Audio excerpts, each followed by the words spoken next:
મારા ખેતરમાં પેઢાથી નીકળીને આગળ જતી D6 કેનાલ વારંવાર છલકાય છે, ઓવરફ્લો થાય છે અને સતત આ નુકસાન થતું રહ્યું છે અને થતું આવે છે અને ઘણી વખત રજૂઆત કરવા સુધી અને CM સુધી ઈમેલ પણ કરેલ છે અને વિડીયો પણ મોકલેલ છે, છતાં આજ દિન સુધી કોઈ કાર્યવાહી અહીં થયેલ નથી અને કોઈ અધિકારીઓ અહીં આવતું પણ નથી અને આ બેરામૂંગા સરકાર કે બેરામૂંગા અધિકારીઓ દબંગાઈ કરી અને આનું કોઈ નિરાકરણ લાવતા નથી। એટલે આના માટે તાત્કાલિક જો ધોરણે કંઈક નિરાકરણ આવે તો સારું, નહીં તો ઊભા પાકને જોરદાર નુકસાન થઈ રહ્યું છે, તો આનું તાત્કાલિક ધોરણે નિરાકરણ આવે અમારી માંગ છે। અમે જાની સાહેબને ઘણી વખત વિડીયો પણ મોકલેલા છે, છતાં પણ કોઈ પણ નિરાકરણ આનું આવેલું નથી અને અધિકારીઓ દબંગાઈ કરી રહ્યા એવું અમને લાગી રહ્યું છે। એટલે કેનાલ તૂટવાથી કયા કયા પાકોને નુકસાન? આ કેનાલ તૂટવાથી અમારે છે જીરું છે, ચણા છે, ઘઉં છે, વરિયાળી છે, ધાણા છે, દરેક પાકને આ મોટા પાયે 100 વીઘાની અંદર આજે પાણી ફરી વળ્યું છે અને નુકસાન થયેલ છે। એટલે તાત્કાલિક આનું પાણી બંધ કરી અને કેનાલ રિપેર કરે અને નાળું બનાવે એવી અમારી માંગ છે।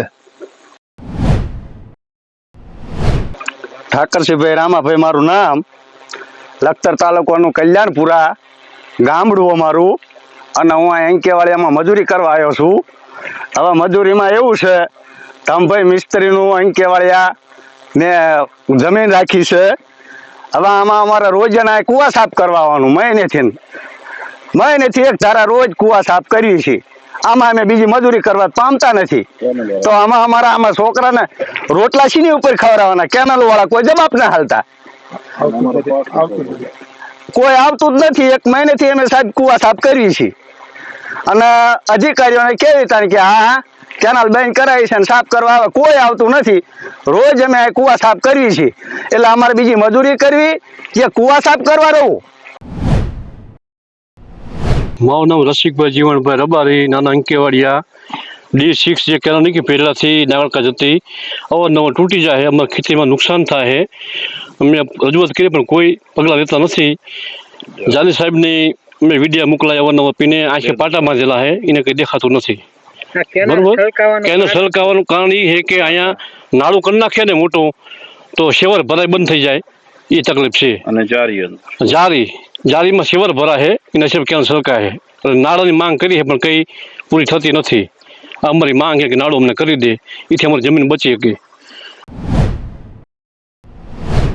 અમારું લોહીજ ગામ માંગરોળ તાલુકાનું, મને ખબર છે કે અમારા ગામમાં તો લગભગ કોઈ 10 વીઘા વાળા ખેડૂત હોય એમાં તો બહુ ઓછા છે, કેમ કે છોકરા કૂવો ખોદવો એ આપણું કર્તવ્ય છે, એમ લડાઈ કરવી એ આપણું કર્તવ્ય છે, આપણે ન ભૂલવું।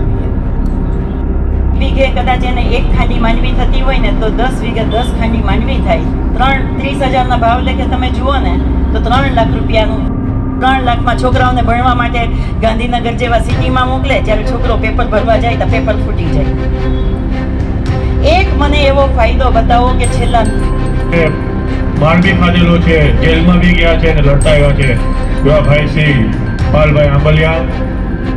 તો ઉપર આક્ષેપો બહુ સરસ રીતે કરી દે કે કોંગ્રેસે 70 વર્ષમાં શું કર્યું। અરે ભાઈ, કોંગ્રેસે તો તમને આખી થાળી તૈયાર, તોલા સોનાના ભાવ બરાબર રહેતા હતા, આજે સોનું ક્યાંથી ક્યાં પહોંચી ગયું છે અને ખેડૂતની પરિસ્થિતિ આજે એની એ રહી છે। ખેડૂત સંમેલન પેઢાવાળા મુકામે જે રાખવામાં આવેલું હતું, તેમાં ખાસ કરીને દર વખતે ઇલેક્શન આવે છે અને ક્યારે સુગર ફેક્ટરી ચાલુ કરીશું, એ જે લોલીપોપ આપે છે, હું એમને એમ કહું છું કે અમારે લોલીપોપ નથી, અમારે સુગર ફેક્ટરી ચાલુ કરો, કારણ કે ખેડૂત સાથે તમે મજાક કરવાનું બંધ કરો।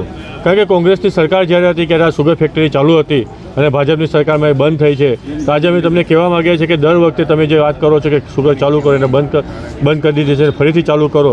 અમે કોઈ વિરોધ નથી કરવા માગતા, પણ અમારે કોઈ બી હિસાબે સુગર ફેક્ટરી ચાલુ થવી જોઈએ।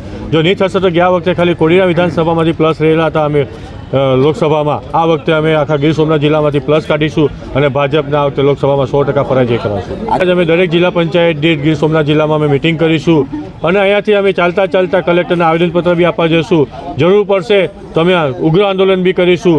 આજે ખેડૂત સાથે જે અન્યાય કરી રહ્યા છે એ બિલકુલ સહન કરવામાં નહીં આવે। આવનારા દિવસોમાં અમે આ આંદોલન ચાલુ રાખીશું। કોંગ્રેસ સમિતિ કાયમી માટે ખેડૂતોની પડખે ઊભી રહી છે અને ખેડૂતોના જે પ્રશ્નો છે એને સમજે છે. એટલે અહીંયાના જે લોકલ નેતાઓ છે અને આમ તો અમારા પ્રદેશના નેતા માનસિંહભાઈ ડોડિયા, અજીતભાઈ, સુરપાલભાઈ, એ લોકોની એક ટીમે અહીંયા ખેડૂતોનું આજે મહાસંમેલન કરેલું અને એમાં ખેડૂતોના પ્રશ્નોને વાચા આપવાનું કામ કર્યું છે. ગયા ઇલેક્શનમાં ભારતીય જનતા પાર્ટી દ્વારા અહીંયા જાહેરાત કરવામાં આવી હતી કે સુગર ફેક્ટરી ચાલુ કરી દેવામાં આવશે, એના માટે 30 લાખ કરોડનું બજેટ દેવામાં આવ્યું હતું. પણ તમે જુઓ અત્યારે કોના ખિસ્સામાં પૈસા ગયા છે અને સુગર ફેક્ટરીની હાલત આજે શું છે આપણને ખબર છે. અત્યારે નવો નેશનલ હાઈવે બની રહ્યો છે ભાવનગરથી લઈને અહીંયાથી ભાવનગર જે નીકળે છે એમાં જે ગામડાઓ છે સોમનાથથી ભાવનગર જતા, એમાં જે ગામડાઓમાં ક્રોસિંગ આવે છે ત્યાં ઓવરબ્રિજની માંગણી કરી રહ્યા છે કે જેથી કરી અને જે રોડ અકસ્માતો બની રહ્યા છે એ ના બને. કેનાલની વાત હોય, ગેસ પાઇપલાઇનની વાત હોય, જે ખેડૂતોના નજીકથી સ્પર્શતા પ્રશ્નોને વાચા આપવાનું કામ કર્યું છે અને ખેડૂતો સારી સંખ્યામાં અહીંયા જોડાયા છે. અને મને આશા છે કે આવનારા દિવસોમાં પણ આ લડાઈ જ્યાં સુધી સરકાર એમના પ્રશ્નોનું નિરાકરણ નહીં લાવે ત્યાં સુધી કોંગ્રેસ પક્ષના અમારા તમામ લોકો છે એમાં જોડાયેલા રહેશે અને એમના માટે આંદોલનો કરવા પડશે, રેલીઓ કરવી પડશે, આવેદનપત્રો આપવા પડશે, સરકારની સામે લડવું પડશે. તે લડવા માટે મજબૂત છે અને તમામ ખેડૂતો પણ અમારી સાથે જોડાયેલા છે. ખેડૂતોના અનેક પ્રશ્નો છે. જમીન માપણીનો પ્રશ્ન હોય, પાક વીમાનો પ્રશ્ન હોય, નવી રેલવે લાઇન અહીંથી જે નીકળે છે જૂની હતી ત્યાં ને ત્યાં કરવાની જગ્યાએ નવી એક લાઇન નીકળે છે એનો પ્રશ્ન હોય, ગેસ પાઇપલાઇનનો પ્રશ્ન હોય, PGVCLના પ્રશ્નો હોય, 15 ગામોને જે કેનાલોનો પ્રશ્ન છે એ પ્રશ્ન હોય. આવા અનેક પ્રશ્નોને લઈ અને આજથી 3 મહિના પહેલાં પણ અમે ખેડૂતો અહીંયા સંગઠિત થયા હતા. આજે પણ ફરીથી સંગઠિત થયા છીએ અને આજે સુગર મિલનો પ્રશ્ન, નવી રેલવે લાઇનનો પ્રશ્ન, ગેસ પાઇપલાઇનનો પ્રશ્ન, આવા આ વિસ્તારના લોકલ પ્રશ્નોને લઈ અને આવનારા દિવસોમાં શું અને કેવી રીતે લડાઈ કરવી એનો એક ભાગરૂપે આજે ફરીથી મળી અને ચર્ચા કરી છે.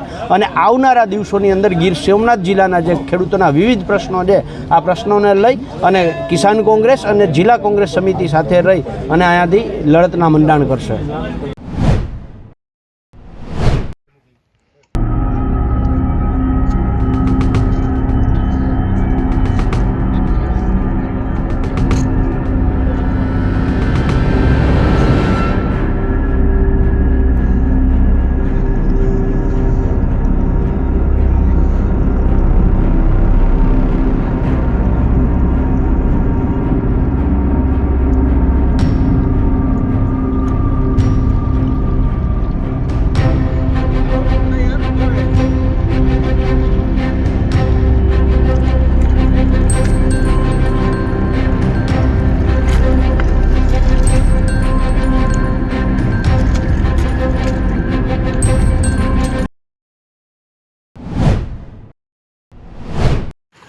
મારું નામ સહદેવભાઈ પરાગભાઈ, હું હોની રોડમાં પાટા કરું છું. અત્યારે હાલની પોઝિશનમાં મારા પાટામાં પાણી છે બરાબર, પાટા ફરતું કેનલનું. હજી તો આ પાણી વધનું આવ્યું તો પાણી પાટા ધોવાના જ શક્યતા છે એટલે છે. એટલે 2-2.5 લાખની ગણતરી તો અગરિયાને છે જ નુકસાની. તો હવે બંધ કરાવો તો સારું. હજી મેં કહેવાય 3જા મહિનામાં સિઝન ચાલુ થશે તો આ ગાડીઓ કેવી રીતે જાય? મીઠું ધોવાઈ જશે. હા, મીઠું ધોવાઈ જશે.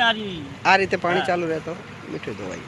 આ રીતે પાણી ચાલુ રહેશે તો હજુ મીઠું ધોઈ જવાની શક્યતા ખરી. પાટા ભરી જાય અંદર, પાટામાં કરી જવાનું પાણી કાયદેસર બંધ ના થાય તો. બરાબર. અત્યારે હાલ પાણી તો અત્યારે હતું જ અને આ વધારાનું પાણી ચાલુ છે. પાણી બંધ થયું જ નહીં, નામથી બંધ થયું કે પાણી થયું જ નહીં. હજી પાણી છે અને આ જ રીતે ચાલુ રહેશે તો તમારો પાટો તો ફાઇનલ છે ધોવાઈ જવાનો. અરે આવવાનો વારો આવશે આમ અગરિયાના. શું? મારું નામ બચ્ચુભાઈ હરખાભાઈ દેગામાં, અગરિયા મહાસંઘના પ્રમુખ તરીકેની જવાબદારી હું પણ સંભાળું છું. આજે આ વિડીયો ઉતારવાનું એક જ કારણ છે કે જે નર્મદાનું પાણી આવે છે એ આજ આ વિડીયોમાં પણ તમે આપ જોઈ શકતા હશો કે આવું અમે ત્યારે જ્યાં જે સ્થળ છે ખારાગોડા જૂના ગામનો જે ઓકળો છે એ ઓકળાના ત્યાં જ ઊભા છે અને પાણી પણ ત્યાં જ વહેતું છે. એટલે આવું બજાણાનો ઓકળાથી આવે છે, વિહામો એટલે કે પીપળી દેગામનું એ પણ આવે છે અને સુલતાનપુરના જે ઓકળો કહેવાય થરા ભરાડાનો એમાંથી પણ આટલું પાણી. એટલે ટૂંકમાં 200 થી 250 મશીન ચાલે ને એટલું પાણી આ અમારા રણમાં આવે છે અને રણમાં આશરે 450 થી 500 પાટામાં આ પાણી આજે ફરીને પાછું ઘૂસી ગયું હોય. પાણી તો હતું જ પરંતુ આ હવે જે ખેડૂતોએ પાણી લેવાનું બંધ કર્યું એટલે હવે બધું જ રણમાં પાણી આવે છે. અમારે મીઠાનો પાક તૈયાર થવા આવ્યો હોય એના માટે અમારા અગરિયાને એક અગરિયા દીઠ કે એક પાટા દીઠ આશરે 200 થી 250 ટન મીઠું ઓછું થાય. આવી પરિસ્થિતિ જ્યારે આવી છે ને જો આ પાણી બંધ નહીં કરવામાં આવે ને તો અમારા પાટા જે મીઠું થયેલું પણ ધોઈ જશે એટલે આશરે કરોડોનું નુકસાન જાય એવી ભીતિ અમને સેવાઈ રહી છે.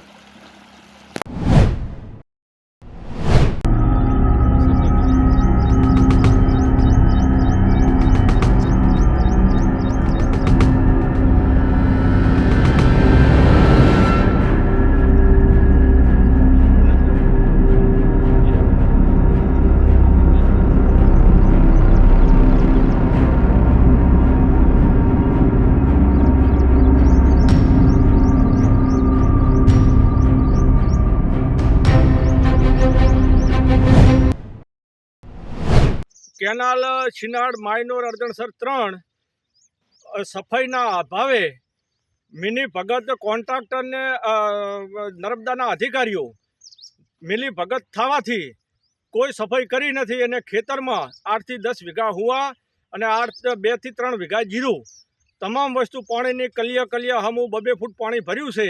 તો સરકારને શ્રી વિનંતી અને અધિકારીઓ ઉપર કાયદેસરની એક્શન લો કોન્ટ્રાક્ટરને બેને. ચૌધરી અરદણસર કેનાલ ઓવરફુલ થવાને કારણથી કોન્ટ્રાક્ટરે સફાઈ ના કરવાના કારણથી ખોટા બિલ ઉપાડી અને ખેડૂતના ક્ષેત્રમાં આશરે 8 વીઘા હુવા 3 વીઘા જીરું પાણીનું 2 ફૂટની અંદરમાં પાણી ભરી ગયું છે. તો સરકારશ્રીને નમ્ર વિનંતી કે તાત્કાલિક આના અંદરમાં પગલાં લે અને ખેડૂતને વળતર આપે એના માટે ચુકાદો આપે. આપણું નામ? શિવાભાઈ મેહાભાઈ ચૌધરી.